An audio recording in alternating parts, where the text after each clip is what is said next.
witnessed the left's actions, which were the election takeover hysteria, and it overshadowed what's happening right now between Russia and Ukraine. Filibustered, yes, I said that correctly, they filibustered an effort to reinstate sanctions on the Nord Stream 2 pipeline. And tonight, they'll try and change the filibuster.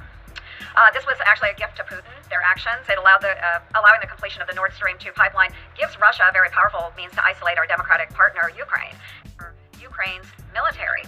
The Secretary of State's negotiations over the last several weeks, and it's been pretty clear, they are designed to de-escalate, but they failed because Putin doesn't take this president, they don't take his threats, and they certainly don't take his leadership seriously. Did we not learn our lesson with Afghanistan? We have 10 to 15,000 Americans in Ukraine.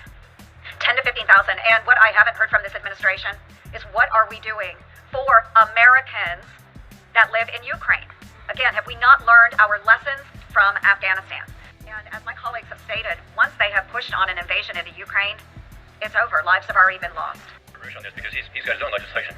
And what we want to do is have a bipartisan bill that expresses the strong, unified position of this Congress, which we saw on our delegation where we had 4 Democrats, 3 Republicans, taking the same message to the people of Ukraine and to the Russian government, saying that we are going to impose devastating sanctions should this occur, and that we are going to provide additional military assistance to Ukraine, and we are going to help with regard to the other countries in the region to provide for their defense.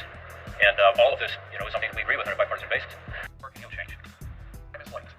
But the only way we could possibly deter Vladimir Putin from invading Ukraine is to take action now, like providing Ukraine with more anti-tank missiles and with anti-aircraft weapons.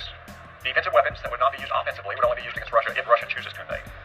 In order to dissuade his encroachments, then this sends a message to not only our allies in the transatlantic partnership that we have, but also it sends a message to other thugs and autocrats around the world who have designs on other pieces of territory. Vladimir Putin has demonstrated over the last 2 decades in Crimea, in eastern Ukraine, in Georgia, that he has a voracious and massive appetite for territory, but he is not the only one.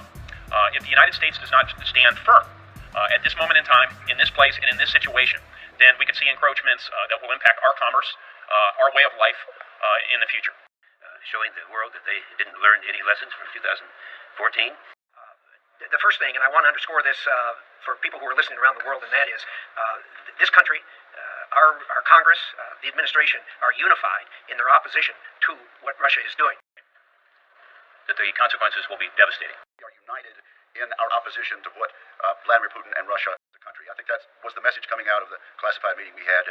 Well, obviously, we all know